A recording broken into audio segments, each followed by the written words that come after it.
Hi friends, welcome to the NPTEL course Strategy and Technology, a practical primer. We are in week 12 with the theme of Technology and Strategy case studies. We will also have a wrap-up session at the end of the lectures.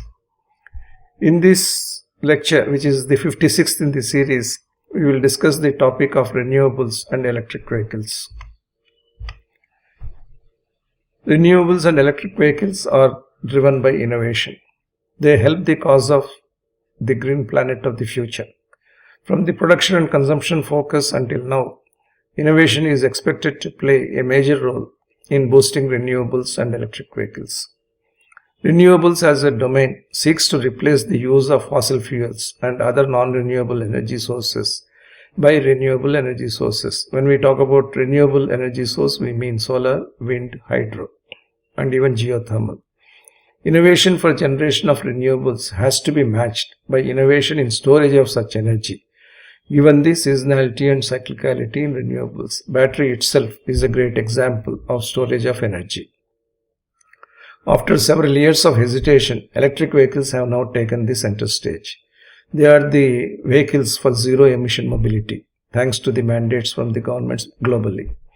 But alongside electric vehicles, we also now have hydrogen fuel cell vehicles. These are promising to be of great importance, more particularly for larger commercial vehicles. Renewables and electric vehicles will therefore display the characteristics of disruptive innovation. Even as they make an entry with certain strong value propositions, reduction of unit costs becomes essential for these things to become mainstream. Oil companies which are focused on fossil fuels are now investing significantly in renewable energy projects. BP, Shell, Total, ExxonMobil, Chevron and Eni are companies which have taken up several types of initiatives to get into the renewable energy activities. Some have acquired companies which are specializing in renewables. Some are investing heavily in organic ventures to have low carbon energy and electricity generation from their own resources. And some are creating funds which will create renewable energy companies, renewable energy startups as the economy moves forward. The new energy giants are renewable companies. You can see from this map that US and Europe are leading the generation of green energy. US is capable of 20 gigawatt generation. Spain is also in that era. Then European ones are little smaller in terms of either 10 gigawatts or 5 gigawatts. China is focusing on little larger than the 20 gigawatt capability. And when we talk about gigawatt capability, we are talking about gigawatt capability of the initiative, which could be a company like Next Era Energy, or a company like Reliance Energy or Adani Energy. It is important to note that these clean energy super majors are having market caps that are exceeding those of oil companies in certain cases. In respect of stock market capitalization, as you can see from these blue lines, the graphs of market capitalization have steadily increased and are now overtaking the black line market caps of the established fossil fuel companies. We also have a situation where clean energy is considered such a safe bet that pension funds and insurers who have with them trillions of dollars to invest are competing to own large portfolios of solar and wind farms. The world is not one single market as far as energy is concerned. We need to understand the energy market globally in terms of 4 different markets. McKinsey has supported development of this particular concept. The first type of market is the islanded market. These are remote or isolated markets such as Hawaii, where today's power systems are expensive. They import fuel and lack connections to other power markets. Many have sunny climates and falling renewable prices. This means that these markets could reach over 80% decarbonization, largely by choosing the lowest cost power mix. The second is thermal heavy mature markets. These markets have large populations, are heavily powered by thermal facilities today, and have major interconnections to other power markets to manage loads. Examples are the US PJM market and Germany. The third is the baseload clean markets. These markets have a substantial core of baseload clean power already established, such as nuclear power plants in France and hydroelectric facilities in Brazil and the Nordic countries. And the fourth one, which is very important from the point of view of the spread of renewable energy markets, is the large diversified markets. This market type comprises large territories such as California, Mexico, and parts of Eastern Australia, as well as giant energy markets such as India and China, where renewables represent only a modest chunk of base power today. Therefore, there is substantial potential for additional renewables capacity in these markets. India has taken up a big shift to renewable energy in all earnest. India is a signatory to the Paris Climate Agreement, and the country is determined to increase the share of renewables significantly. The Prime Minister Narendra Modi is committed to increase the share of renewables in the total energy picture of the country. Renewables and green energy may turn out to be the real game changer for India. According to estimates by the World Economic Forum, by shifting towards renewables, India can save over $90 billion in imports in just this decade. With continuous reduction in the cost of production of renewable energy, it is becoming affordable, which is an encouraging sign for a growing economy like India. In the recent budget, that is the 2021-22 budget, the announcement has been made to allow foreign portfolio investments and provide additional capital for Solar Energy Corporation of India and IREDA, Indian Renewable Energy Development Agency. These are agencies which have been set up specially in India to support renewable energy development, and this can increase the cash flows for the industry. I am expecting that there could be further incentives for renewable energy in the country as we move forward. While this is important, we should also look at hydrogen as one of the important areas of renewable energy. There are 5 facts about hydrogen which we are not as much aware as we are about the rest of the renewables. Hydrogen is the simplest and most abundant element in the universe. It is found within water, fossil fuels, and all living matter, but it rarely exists as a separate gas on Earth. It must be separated from other elements. Second, hydrogen has the highest energy content by weight of all known fuels and is an essential feedstock already in multiple industries. So industry is not hydrogen naive. It knows how to handle hydrogen. Hydrogen and fuel cells can enable zero or near zero emissions in transportation, stationary or remote power, and portable power applications. So there is a wide applicability for hydrogen. Hydrogen can be used as a responsive load to enable grid stability and seasonal long duration energy storage. Hydrogen can also be produced at a large scale from diverse domestic resources. These 5 points significantly support the use of hydrogen as a zero emission fuel. There are 5 potential applications for hydrogen. 1. As a fuel cell to power a heavy duty truck. At present, the emphasis is on powering the medium and heavy commercial vehicles and bigger vehicles through hydrogen, because a solution for the smaller vehicles is available already in terms of electric battery. Second, hydrogen can be converted into ammonia, which can be used as a fuel to power a cargo ship, which requires tons of fuel. Hydrogen can be blended into natural gas and run through a gas turbine to generate electricity. It can serve as a replacement fuel for steel, cement, chemical and other manufacturing plants that can't be easily electrified. And fifthly, hydrogen can even store energy, acting like a long duration battery to provide power to the grid. These are the 5 potential applications of hydrogen, which makes it a kind of all-pervasive green fuel for the industry and the economy. Question may arise, which is superior, battery technology or hydrogen fuel cells? The fact of the matter is that battery power has already taken off the block and is running on the marathon, and it is already replacing the internal combustion engines in passenger cars and two-wheelers. Tesla is in the fast lane. But fuel cells have started to be applied, particularly by a company such as Toyota. But the fuel cells inbuilt environmental advantage, which I have discussed so far, might give it a victory in the long term, but we had to wait for that to happen. At some point of time in future, hydrogen fuel cells may accelerate past battery powered ones because of their ability to provide almost unlimited green energy for the transportation sector in multiple types of transportation.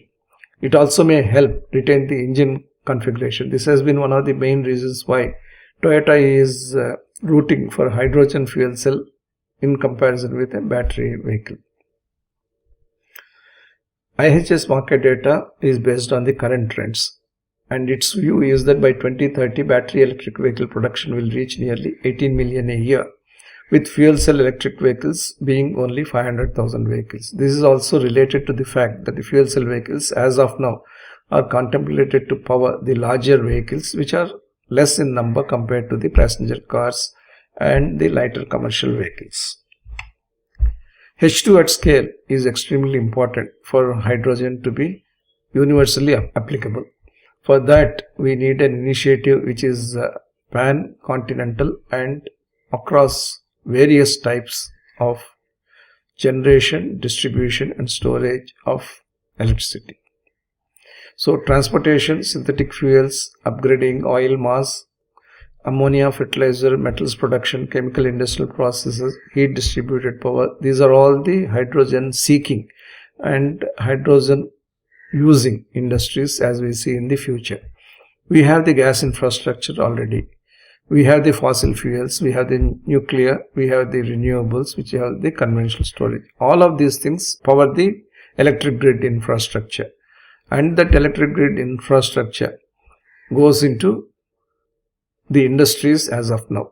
But we are going to have an interim new module on a global scale whereby this electricity will be more and more through renewable sources, point number one, and that renewable energy will power generation of hydrogen for the transportation and mobility requirements. With that, you can have a total hydrogen paradigm in the world on a grand scale.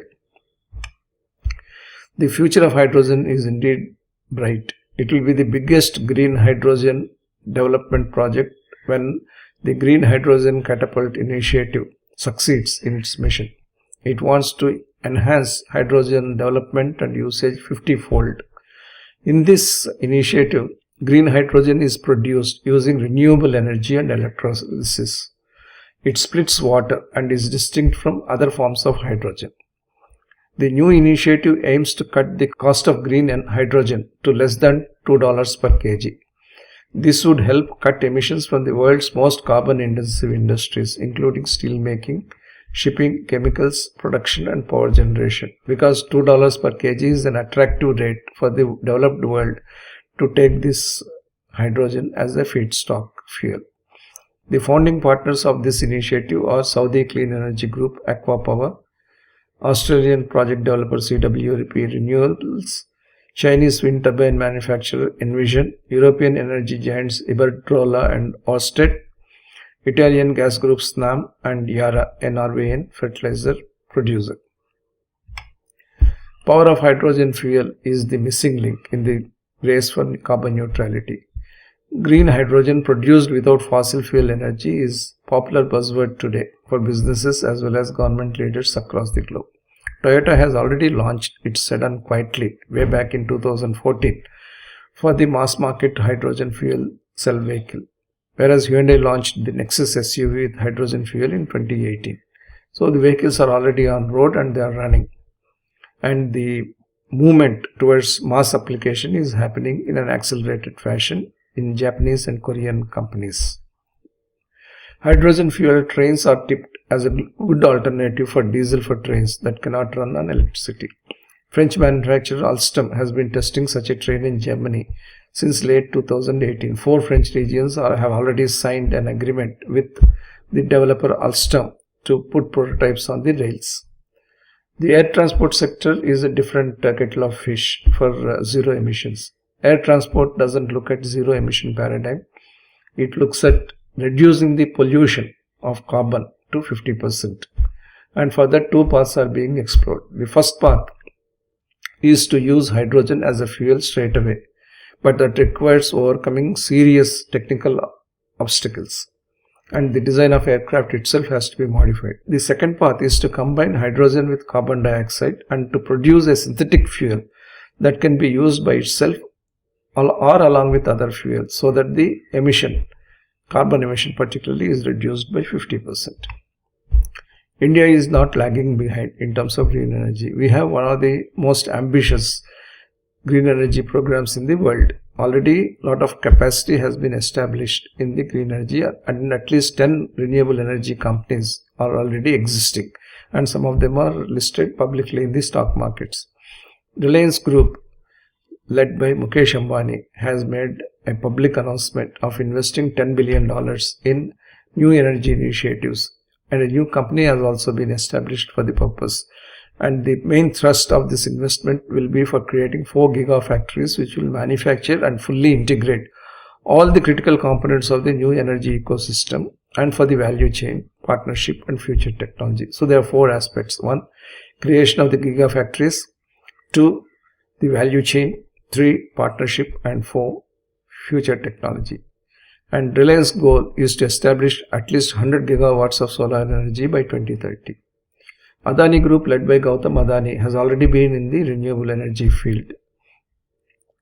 On September 21, 2021, Gautam Adani declared that his group would invest $20 billion in renewable energy generation, component manufacturing, transmission and distribution over the next decade. He also pointed out that over 75% of the planned capex until 2025 will be in green initiatives. So together, Mukesh Ambani Group of Reliance and Gautam Adani Group of Adanis are proposing $30 billion cumulative investment. It will strengthen and reinforce the 15-year-old renewable energy ecosystem, and it will cut across all aspects of renewable energy, be it solar, wind, hybrid or even hydrogen.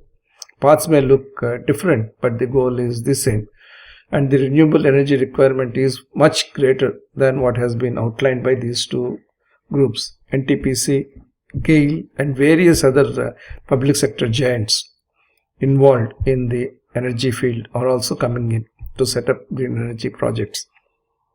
Private sector giants such as Tata Power are also getting into the green energy. So overall, the aspiration as well as the execution on the green energy front looks very healthy for India. For that, government deserves kudos, because these are being supported with government's commitment to support renewable energy and net neutrality. Adani's green plan is looking at a 4-fold increase in the generation of green energy. And Reliance has a clear strategy of investment in companies for battery development and solar wafer manufacturing, and developing the capability organically and inorganically, acquiring where necessary solar module manufacturers and operations and maintenance companies, and partnering where it is appropriate to keep an arm's length distance but have strategic alliance. So developing and manufacturing hydrogen electrolyzers is coming up as a partnership at this move for Reliance. Let's look at batteries also, because batteries are the core of the electric vehicle movement. There are 2 types of battery technology. One is the full battery electric vehicle technology.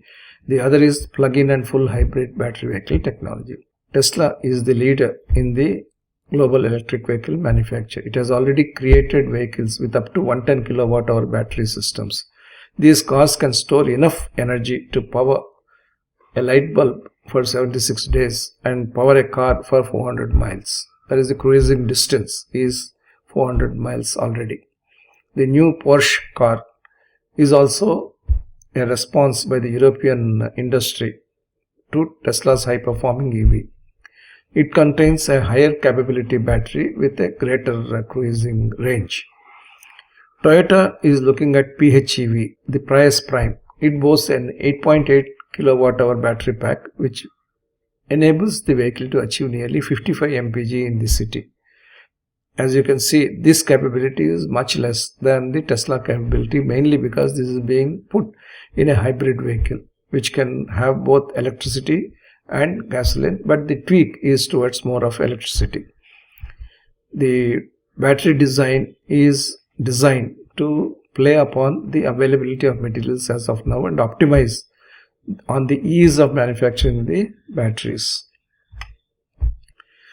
Tesla is also looking at a tabless battery cell.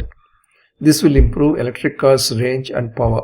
These batteries will be produced in-house, and it will reduce costs and allow the company to sell more electric vehicles for the same price as gasoline powered ones, because electric battery cost is one of the most important cost elements in an electric vehicle, and that is contributing to the cost disadvantage over the conventional gasoline engine. So the reduction of the electric power pack cost is on the agenda of Tesla.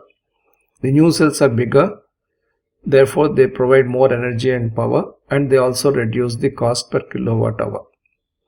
Like most car companies, Tesla sources batteries from major producers, so that its core mission of designing, developing, manufacturing the electric vehicle can be concentrated upon. However, recognizing the importance of tabless battery cells, is also looking at making it in the Panasonic Tesla Gigafactory in Nevada. There is also the other aspect of solid state battery development that is happening. That battery will be completely revolutionary, because it will trump the lithium ion battery in terms of a new solid state lithium metal battery. This refers to the elimination of the liquid electrolyte, and in traditional batteries, liquid electrolyte fills the cells and is used for charging and discharging. The company says cars using its batteries can charge up to 80% of the capacity in just 15 minutes compared to current requirement of hour plus charging. But the company is still working on the methodology to technology transfer it to large manufacturing and go through the integration with vehicle design. For this company has entered into an alliance with Volkswagen so that the project can be commercialized, and these batteries are expected to be released by 2024 only. If you look at the cruising distance and the battery capacity, significant improvements have been taking place over the years. It started in 2010 with a capability of 24 kilowatt hours and a cruising distance of 200 kilometers. Today, most batteries are at 80 plus kilowatt hour and 600 plus kilometer range. Lithium ion batteries have higher energy densities than lead acid batteries or nickel metal hydride batteries, so they have been the batteries of choice. However, in that itself, companies are trying to use materials which allow a higher density of lithium ions to be stored so that the travel distance can be increased. Now, the electric vehicle battery development is having multiple objectives. It is almost like an operations research program that needs to be optimized, because the cruising distance has to be increased, for which energy density has to be increased, for which the battery size or the battery cells has to be increased. For that, again, the kind of metal has to be put to a greater extent, which means that more of lithium, more of cobalt will be required. These are in expensive category, also in short supply category, and the production is localized in terms of certain continents only. So there are multiple objectives that need to be optimized for us to get a proper solution for electric vehicle batteries. And the batteries also come with their diseconomics at this point of time, which needs to be converted into economics. Japanese have the best bet in terms of battery technology. That's why Tesla has collaborated with Panasonic to establish its Gigafactory in Nevada. And a significant portion of space is there to develop more batteries through this. And importantly, Tesla started its battery business straight away without waiting for the full-blown car business. Tesla's batteries started powering the renewable energy needs of houses, offices, and portable power requirements as well, because it saw battery technology development as an end in itself. But that specialization is paying off as the vehicle volumes using batteries is getting scaled up.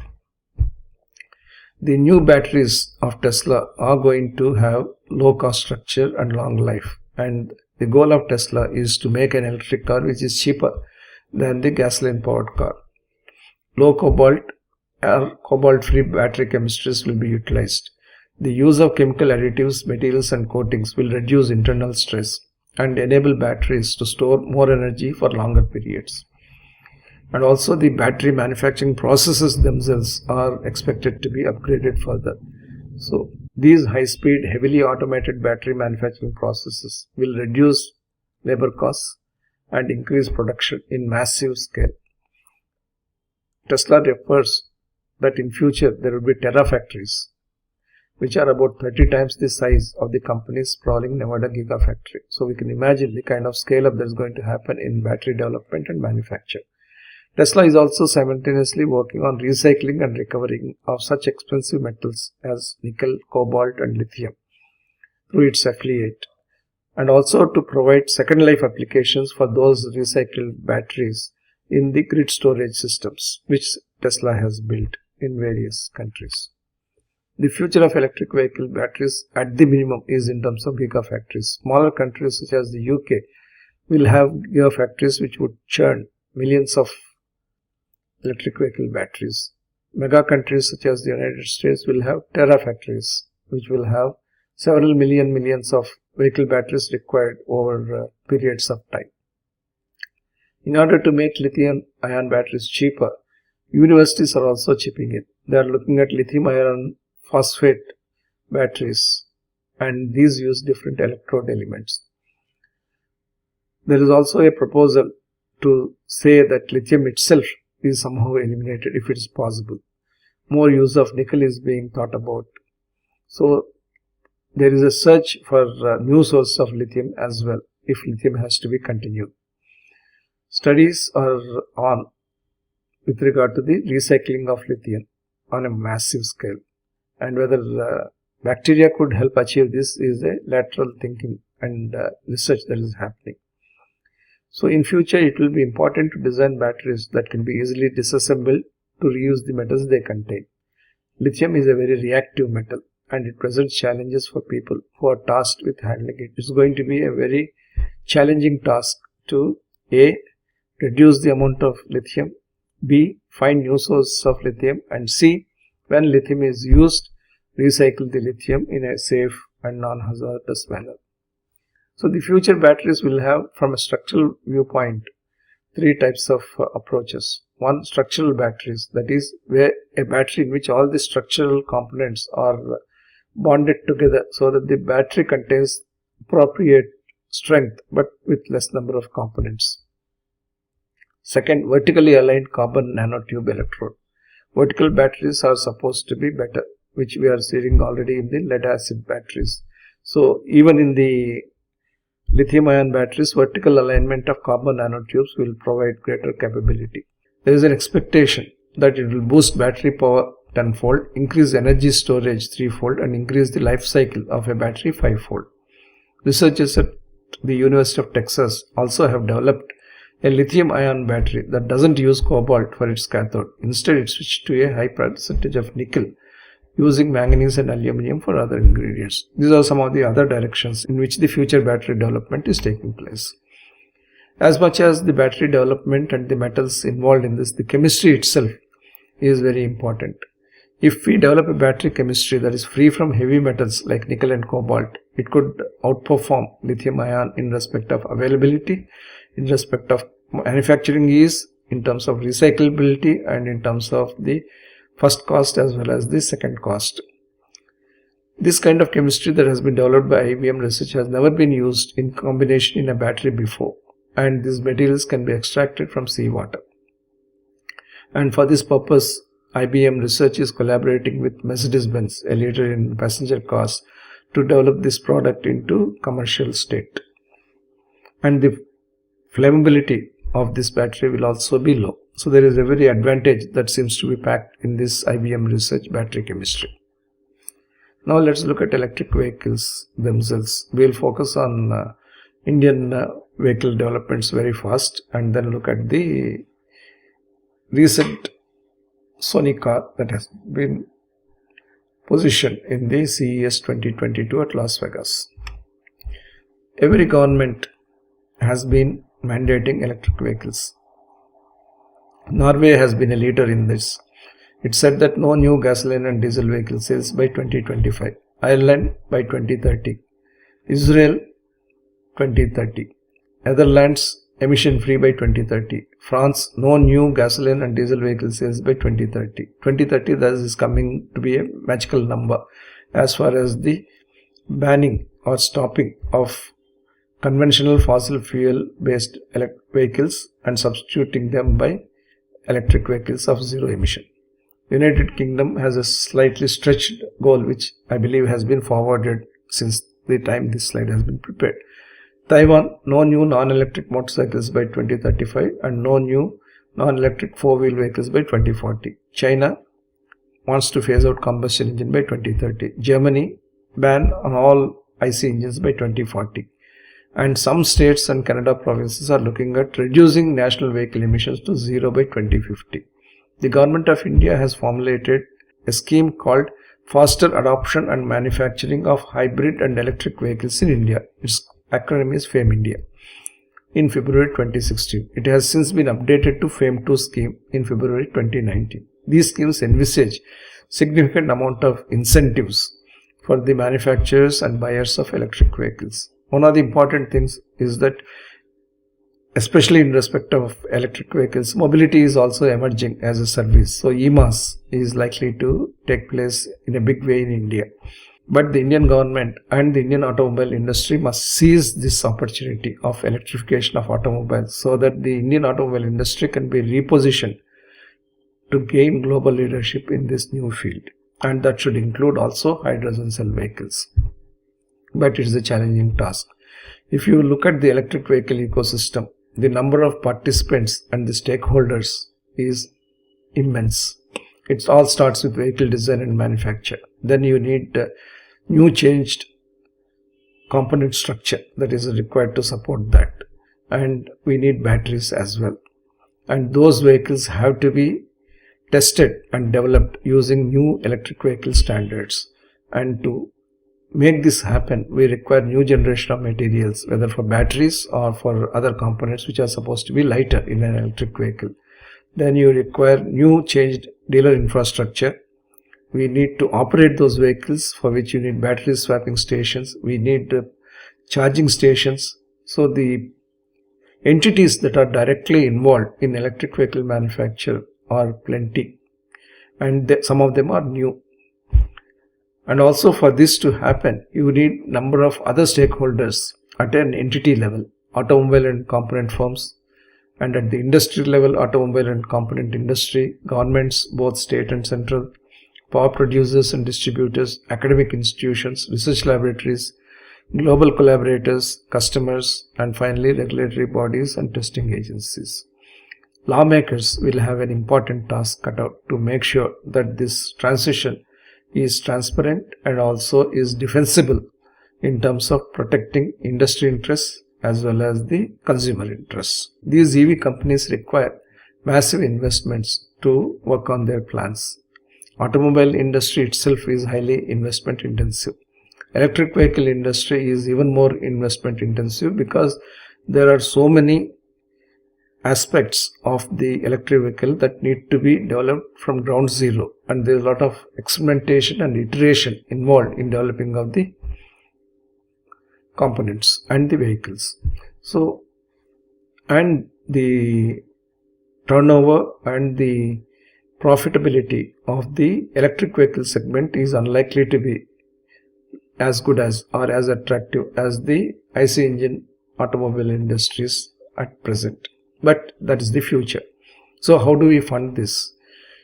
People have discovered that SPAC is the best route to get massive investments through public listing without going through the rigors of the initial public offering. The SPAC is an acronym for Special Purpose Acquisition Company. It is also called a blank check company. These are companies which are well endowed with funds. It is a shell company which is already listed in the stock exchanges and it has access to funds. And that company or the SPAC acquires an electric vehicle startup or an electric vehicle subsidiary. This enables immediate public listing of the electric vehicle startup through an indirect route, provides immediate infusion of funds to undertake its development over 1 year, 2 year, 3 year time period depending on the funding, and also enables the company to tap into the public funding or special private equity funding at a later date on a continuing basis. So raising the enormous funds required for electric vehicle development through SPAC route is one of the important aspects of electric vehicle ecosystem development. Of course, this doesn't rule out companies receiving funding directly.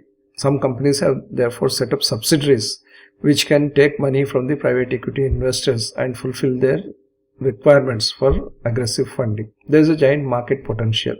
Even if the electric vehicle industry will have low volumes, low revenues and high losses in the initial years, the potential is immense, and this industry will replace the multi-million scaled automobile industry based on the IC engines. So one can imagine the kind of market potential that could exist for the electric vehicle industry. So investors would be keen to invest in the electric vehicle projects if they are well conceived and well demonstrated through R&D. India has been taking a lot of initiatives in the two-wheeler space. Surprisingly, the giants like Bajaj Auto, TVS Motor and Hero MotoCorp have been slow to move into this electric vehicle space. Startups have been very aggressive in terms of coming into electric vehicle two-wheeler space. Ather Energy, incubated in IIT Madras Research Park, has been the first mover in terms of two-wheeler electric vehicle. It was established in 2013 and it has already put into the market two electric vehicle models, Ather 450X and Ather 450 Plus. And it has been a kind of lean startup with only $35 million to raise this level of product development. Bajaj Auto, the leader, unfortunately has not got into electric vehicle business in a big way. It has brought out only a Chetak as the electric vehicle formatted two-wheeler amidst its vast range. And that has taken up development in 2019. TVS Motor Company has established a subsidiary called TVS Electric to develop electric vehicles. But the real mark on the industry was placed by Ola. Ola, the ride-hailing digital company, has decided to get into electric two-wheelers and established Ola Electric in 2017. Wants to set up the largest two-wheeler manufacturing plant in the world. That is the goal. Ola S1, Ola S1 Pro are the products that are already introduced in a very limited way. Along with electric vehicle development and manufacture, Ola wants to change the way the electric vehicles are marketed. It is adopting a direct-to-consumer marketing. There are of course still questions whether Ola would ever master mass marketing, mass manufacturing of electric vehicles as the Bajajs and Heroes of the world do in respect of their regular vehicles. There are other electric vehicle startups such as Okinawa Autotech, RR Global, Ampere Vehicles, and Mahindra has its own electric vehicle subsidiary, which came up because of the folding in of Reva into its portfolio. Mahindra Electric has been focusing more on the electric three-wheelers. There are a couple of other electric vehicles that have been incubated in the IIT Madras Research Park and elsewhere. In terms of the larger vehicles, that is the four-wheelers, there have been definitive attempts by Tata Motors and Ashok Leyland. Tata Motors has set up a subsidiary for all the intellectual property related to the passenger vehicles in the electric field. It has gone big with Nexon and is one of the most popular electric cars on road in India today. Ashok Leyland has started the circuit bus and has been supplier of the electric buses to several state transport undertakings. It has also incorporated a dedicated electric vehicle subsidiary in the UK called Switch Mobility, which also will have a subsidiary in India. Ashok Leyland is trying to combine the global technological development in the UK facility with the frugal engineering capability that Ashok Leyland has in India. Now let's look at one specific electric car case study. Whenever technology has a point of inflection, it provides opportunity for other companies to get into the field. And how you get into the field is left to the capabilities and the strategic aspiration of the companies. We already know that Apple has decided to enter the autonomous car field. Google is already experimenting with its Waymo electric vehicle subsidiary, and its cars have been doing extensive trials all over the US for several years.